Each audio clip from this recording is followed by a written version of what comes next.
जय श्री कृष्ण दोस्तों, क्या हाल चाल है आपके।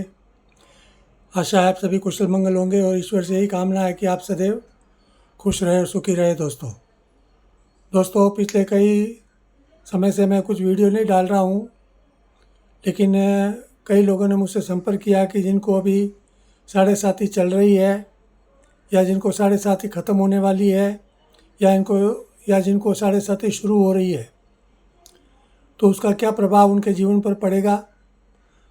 उसके लिए मैं कुछ वीडियो अभी शनि दशाओं के ऊपर डाल रहा हूँ। तो कल मैंने एक वीडियो मकर राशि वालों के लिए डाला था। मकर राशि वाले 29/3/2025 से वो 7.5 से मुक्त हो रहे हैं, लेकिन अभी कुंभ राशि और मीन राशि उनको अभी 7.5 चल रही है।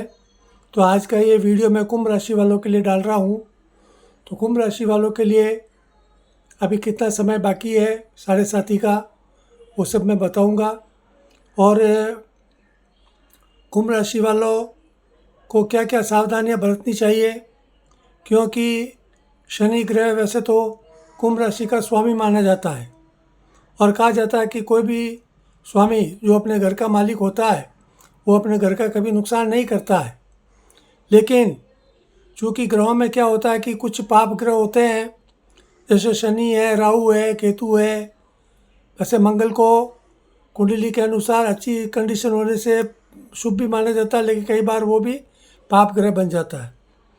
तो ग्रह हमेशा क्या होते हैं, कोई भी ग्रह हो, चाहे बुध हो, शुक्र हो, चंद्र हो, सभी शुभ ग्रह भी यदि कुंडली में अच्छी स्थिति में नहीं होने पर अशुभ फल देते हैं। तो आज मैं ज़्यादा विस्तार में न जाकर केवल कुंभ राशि वालों के लिए बता रहा हूँ।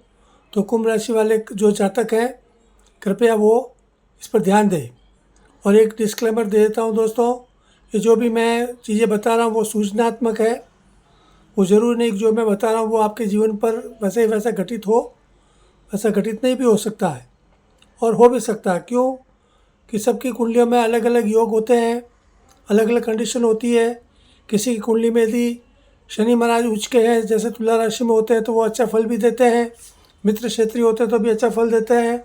लेकिन शत्रु क्षेत्रीय है, अच्छी कंडीशन में नहीं है, अंशात्मक रूप से प्रबल है, तो ऐसी कंडीशन में शनिदेव कुछ तकलीफ़ें भी देते हैं। लेकिन दोस्तों वो तकलीफ़ें शनिदेव नहीं देते। वो हमारे जो कर्मों का जो संचय होता है, हम जो कर्मों का जो संचित करते हैं, उन्हीं का फल हमें शनि और राहु की दशाओं में हमें भोगना पड़ता है। यह चीज़ है। जिस तरह हम पढ़ाई करते हैं तो बीच में कुछ छोटे टेस्ट होते हैं, फिर वार्षिक परीक्षा भी होती है, ईयरली एग्जामिनेशन। तो हम पेपर की कैसे तैयारी करते हैं उसी के अनुसार हमें रिजल्ट मिलता है। तो हमारे जीवन में भी ऐसा ही है। यदि हम उसको सही तरह से हम हमारी समस्याओं को हम मुकाबला करके हमारे जीवन की जो प्रॉब्लम्स है उसको सॉल्व करेंगे तो हमें किसी तरह की तकलीफ़ें नहीं आती है।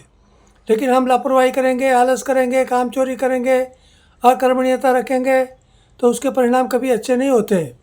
तो इस हिसाब से हमें उनका फल भोगना पड़ता है। तो अब मैं ज़्यादा आपको विस्तार से नहीं जाकर सीधे विषय पर आता हूँ।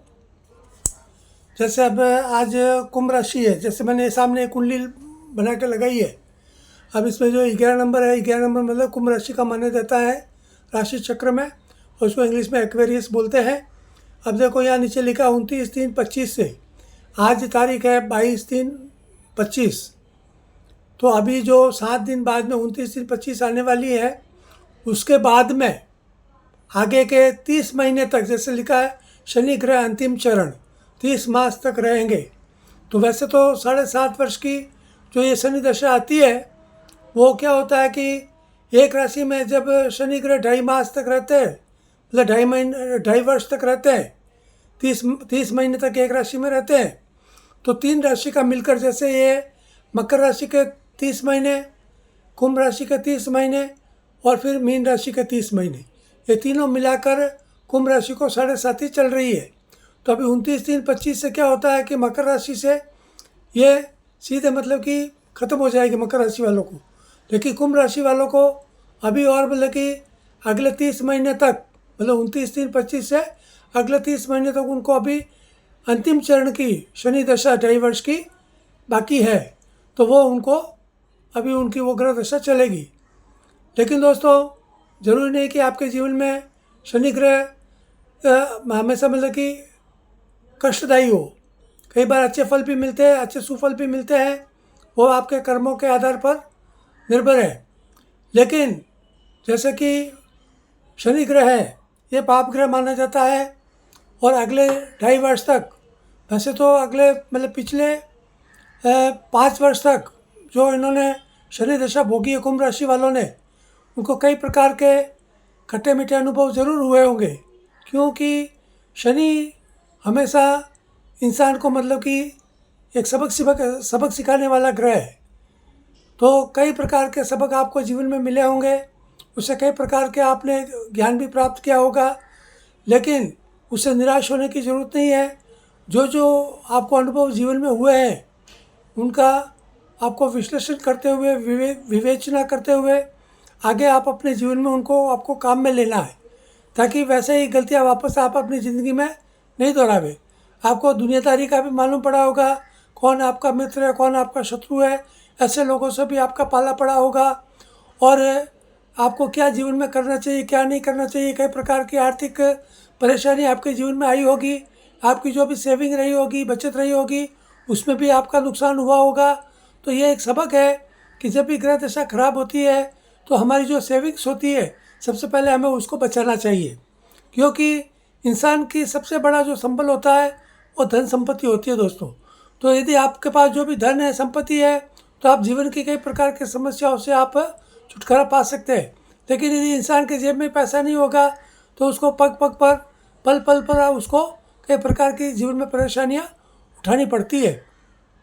तो सबसे पहले तो मेरा कुंभ राशि वालों से ये निवेदन है कि वैसे तो 5 वर्ष आपके पूरे हो चुके हैं, 29-3-25 को 5 वर्ष शनि दशा के पूरे हो जाएंगे, लेकिन अगले 2.5 वर्ष अभी शनिदेव और आपके हैं। लेकिन ये जो अगले जो 2.5 वर्ष है, ये हो सकता है कि आपको आपके कामकाज में आपको स्थापित भी कर दे, और हो सकता है कि आपकी यदि कुंडली में इसकी कंडीशन अच्छी नहीं होने से आपको और भी कुछ तकलीफ़ें आ सकती है। तो मेरा सुझाव तो ये है कि कृपया आप अपने जो भी सेविंग्स है, जो धन है, उसको हर संभव बचाने की कोशिश करें। सेविंग्स ज़रूर बचा कर रखें। आपको कितना भी दुख तकलीफ देख ले हुए, भले आधी रोटी खा ले हुए घर में, लेकिन अपनी सेविंग्स को हमेशा बचा कर रखें, ताकि आगे आपके लिए वो काम आएगी। और दूसरा एक और सलाह दूंगा कि कृपया फालतू बातों में न पढ़कर केवल अपने काम से काम रखें, अपने काम धंधे पर ध्यान रहे, उसको मनोयोग से करें, आलस्य किसी तरह का न करें, और फालतू बातों में न पढ़कर किसी से वाद विवाद में न रहे, और किसी भी कोर्ट कचहरियों से बचे, किसी भी कानूनी विवाद से भी आपको बचना चाहिए, तो आपके लिए ठीक रहेगा। और परिवार में भी यदि आपके किसी के साथ मतभेद हैं, तो कृपया शांतिपूर्वक अपने जीवन यापन करें। किसी से मतभेद बढ़ाने से आपको कुछ भी हासिल होने वाला नहीं है, चाहे आप कार्य क्षेत्र में हो, बिजनेस में हो। यदि आपके साथ कोई पार्टनरशिप में है, तो आप अपने पार्टनर से बिना किसी तरह का विवाद किए हुए अपने बिजनेस पर ध्यान दें। पार्टनर से किसी तरह का झगड़ा मोल नहीं लें, लेकिन अपने बिजनेस में आप अपना पूरा ध्यान देकर अपने कंट्रोल में अपने बिजनेस को रखने की कोशिश करें। पार्टनर या किसी भी जो आपके भागीदार, उस पर भरोसा न करें, और ख़ुद अपने बिजनेस को मतलब हैंडल करें, तो आपके लिए ठीक रहेगा। ये कुछ बातें हैं। तो ये आपको अगले 2.5 वर्ष तक शनि की दशा तो ये रहने वाली है ही, लेकिन इसके साथ में देखो सामने एक चीज़ और लिखी हुई है। जैसे ये देखिए, राहु 18/5/25 से 18 महाप्रवेश, ये 2.5 वर्ष तक आपको शनि तो रहने वाला ही है। इसके अलावा ये राहु जो है, ये 18/5/25 से 18 महीने के लिए आपको और आने वाला है। तो राहु भी वैसे अच्छा ग्रह नहीं माना जाता है, तो ये 18/5/25 के बाद में, अब जैसे ये मार्च महीना चल रहा है, तो करीब 2 महीने बाद की, लगभग 2 महीने समझ लेते हैं, 2 महीने बाद में आपको शनि तो रहेगा ही रहेगा। इसके अलावा राहु की आपको 18 महीने के लिए और ये इसकी दशा भी आने वाली है। तो ये मतलब कि आपके लिए आपके जीवन में उथल पुथल भी आ सकती है कई प्रकार की। तो आपको बहुत ही सोच समझ कर आपको कार्य करना है। विशेष करके आपको धन संपत्ति को बचा कर रखना है, वरना और फिजूल खर्ची बिल्कुल नहीं करनी। मतलब 10 रुपये भी यदि आपको खर्च करना है तो आपको 10 बार सोचना है। लाख रुपया खर्च करना है तो 1 लाख बार आपको सोचना है, फिर जाके आपको पैसा खर्च करना है। तो आपके लिए जीवन में अनुकूलता रहेगी दोस्तों। तो कुंभ राशि वालों के लिए विशेष करके मेरा निवेदन है, कृपया धर्म और ध्यान में ध्यान दीजिए। जिस भी भगवान की आप सेवा पूजा करते हैं वो नियमित करते रहिए। उससे क्या होगा कि आपका जो आत्मविश्वास है वो प्रबल रहेगा। आप कभी मानसिक रूप से आप कमज़ोर नहीं रहेंगे। तो ये अपना आत्मविश्वास बनाकर रखें ताकि आप अपने जीवन के जो भी संघर्ष है उसको आप मुकाबला कर सकें। तो ये विशेष करके आप लोग ध्यान रखें और किसी तरह का तनाव नहीं पालें। तनाव से कुछ हासिल नहीं होता है, लेकिन बुद्धि ज़रूर उपयोग करें। बुद्धि और ज्ञान का उपयोग करते हुए अपने जीवन को हमेशा आगे बढ़ाने की कोशिश करें दोस्तों। तो आज के लिए मैं इतना ही कहना चाहता हूँ दोस्तों। और एक निवेदन है लास्ट में कि कृपया यदि आपकी कोई भी निजी समस्या हो ज्योतिष से संबंधित तो कृपया मेरे व्हाट्सएप चैनल पर आकर मुझसे संपर्क करें। मुझसे जब भी समय मिलेगा मैं आपसे वापस संपर्क करके आपको जो भी उचित समाधान होगा तो उसको प्रस्तुत करने की कोशिश करूँगा दोस्तों। और अंत में एक और निवेदन है दोस्तों, कृपया मेरे यूट्यूब चैनल को सब्सक्राइब करें, लाइक करें। अपने दोस्तों यारों में, परिवार में या रिश्तेदारों में उसे इसको लाइक करने के लिए कहें, सब्सक्राइब करने के लिए कहें और इसको प्रोत्साहन करें दोस्तों। तो आज के लिए इतना ही। धन्यवाद। जय श्री कृष्ण, जय श्री राम दोस्तों।